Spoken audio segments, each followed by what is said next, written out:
back, let's get to the papers. So being joined by Adeni Ifetayo, a media person, joining us via Zoom. Ms. Ifetayo, thank you so much for coming on the program. Ms. Ifetayo, thank you, Mr. Jeffrey. All right, fantastic. Let's get straight to The Guardian, which is the very first paper. We're talking about what the headlines are saying. Nigeria braces for impact as U.S. tariffs signals fresh inflation concern. They're talking about all the tariffs that have been slammed by the United States President Donald Trump on places like neighboring Canada and down south in Mexico, 25% each, and headed out to China with 10%. And some of these countries have started firing back. So I don't know what your comments are on how it will impact the Nigerian economy and Africa in general. Especially in the area of should I call it the handouts that they usually give fund for treatment of HIV, AIDS, and all of that. And of course, sometimes the hard times prepare you to look inward. So I just hope that was it not yesterday that Mr. President of FED, they approved about 1.something billion, to militate against HIV treatment and all of that. So sometimes you don't know what you are capable of until you are pushed to the wall. Yes, it's going to affect, but Nigeria should brace up for the hard time ahead. And I'm sure the government should know how they can, when they say they give subsidy and they can militate against it or come to the rescue of the citizens, because we went through a lot last year. I don't think this one also, it will definitely make an impact or affect the generality, whether goods, individual, household, and even corporate organization. But I just hope government will come up with a policy to ease the tariff that are being imposed by the U.S. All right. Because they are one of our highest allies. Okay, of course, it's going to affect one way or the other, just to bring out those details. But there are two subheads that I would like you to speak to on the front page of The Guardian, which is crude oil import may persist amid revocation, Naira for crude reversal. And also the electricity subsidy may hit 2.4 trillion Naira this year. So those are two strong issues that I would like you to give your own interpretation as to what we are facing in 2025, because there's been a back and forth as to are they going to increase the tariff. Well, they've said 65% of the cost is being defrayed with the increase in the band, the tariff of band A. 35% is being held back or being subsidized, rather, costing about 200 billion Naira. But when it comes to the crude issue, because we have sold our future in terms of crude, right now, we may have to be not just importing PMS, but crude at some point. I would like you to speak to it. Yes, it's just unfortunate that sometimes if you don't manage your resources, if you don't guide against it, you might end up lacking the same resources that you thought that you had. Talking about our crude oil, I think one of the things that Mr. President can do, not just giving Dangote refinery, Naira swap, you can only buy crude products, with Naira, and to encourage our foreign exchange to ease the, the pressure on Naira. I think they should make it generally all our mineral resources. They should say that if you want to get our crude oil, anything you want to mine, gold, whatever it is, you must, buy it in Naira. You see that Naira will be in demand and all over the world. I'm not sure any other country knows Naira apart from our neighboring country. So then for the band aid, increment, I think the government should need to do something. If they can give subsidy when it comes to when the time passes, I think this is high time they can also give subsidy when it comes to electricity tariff. Yeah. Let's head to the I think Blueprint newspaper. Just one headline. We'll look at the main story there. Amid U.S. policy shift, Nigeria votes $1.07 billion for health sector reforms. Halves on HIV treatment expansion. Nigeria-U.S. trade relations strain. Experts suggest way out. Your thoughts? Yes, first and foremost, I think we should look inward, especially in the African continent. You will notice that most African countries, they don't do business with one another. They don't trade as much with one another unless they look for a trade partner from Europe, America, etc., etc. I think it is high time we begin to look inward. And just like I said, if you are pushed to the wall, definitely you will offer something. You will definitely find a way out.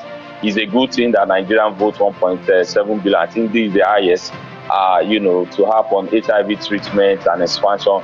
And not just that, I think today you people will be talking about cancer. There are some treatments that are so they can drain your resources. Those are the things that government can come in. If you are battling with this kind of disease or sickness, government will subsidize it at 50%. I think this is what think they should be voting money for. But it's okay. Then they should look for, at least let's do more trade with African brothers.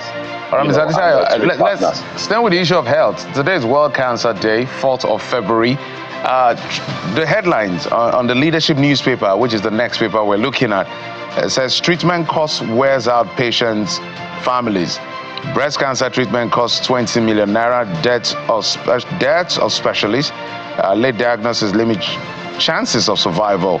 Nigeria has one radiation oncologist to 20,000 patients.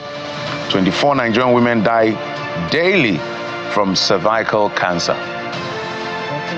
I think these, when they said they should declare emergency, I think in our health sector, the federal government should declare emergency, especially when it comes to the issue of cancer. Imagine 24 Nigerian women die daily from from cervical cancer, and those are the things that they can do. And you said one is a doctor or expert to 20,000. That is grossly inadequate. Grossly inadequate. I think those are the areas that the government can come up and say, we are coming up with an initiative. We are going through a cancer, whatever it is. The federal government will subsidize it, maybe 70%. How many people can afford the 20 million naira? Or how many people have 20 million naira in their pocket, especially unless you are super rich or politician or something. Right. So, and if governance is all about people, I think this is one of the ways government can come in and subsidize the treatment for cancer.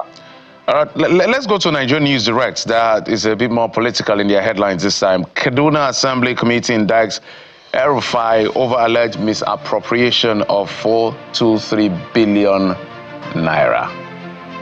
Is that the type? I think, yes, I think he should not be tried on the pages of newspaper. They should give him a fair hearing, let him defend himself, and I know he's a man of letter.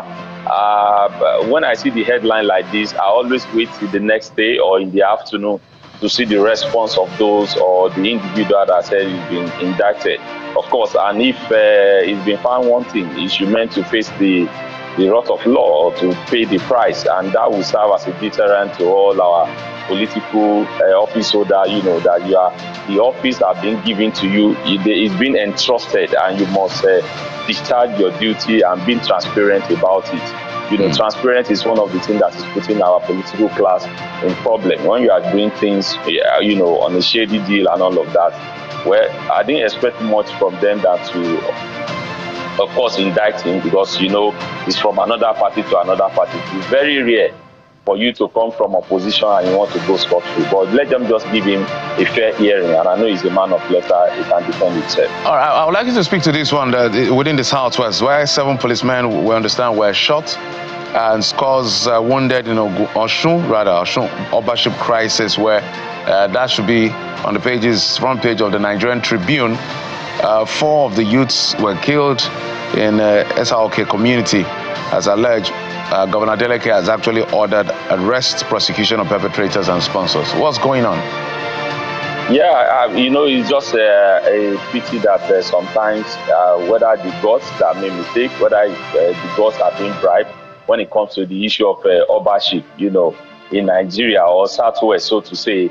I think whoever that are involved, thank God the governor has ordered the arrest of the perpetrator. They should be prosecuted and let them serve as a deterrent. And those are the cases they need to make public, to realize public that whatever you do, there's a price that you need to pay. Whether you do good, there's a price for it. Whether you do the other way around, there's a price you need to pay for it, so that it will serve as a deterrent to others who might want to engage or people might want to use to commit such atrocity. Well, thank you so much. Totally out of time. Thank you so much, Mr. Denny Fetayo, media consultant and public affairs analyst. These headlines will continue to look at them and find out exactly what people should just go to the dailies and actually go and find out for themselves what the details are. Thank you so much, Mr. Adetayo. Thank you. It's my pleasure to be here once again. All right, that's as much we can take on the dailies. There are other dailies, by the way. You can check it out online or just go by any of the newspaper stands to get a copy of yours. But we'll take a quick break and we'll come back. We'll talk about this issue of telcos and the hikes and all the suspension by the NLC of their protest today. Join us again in just a moment.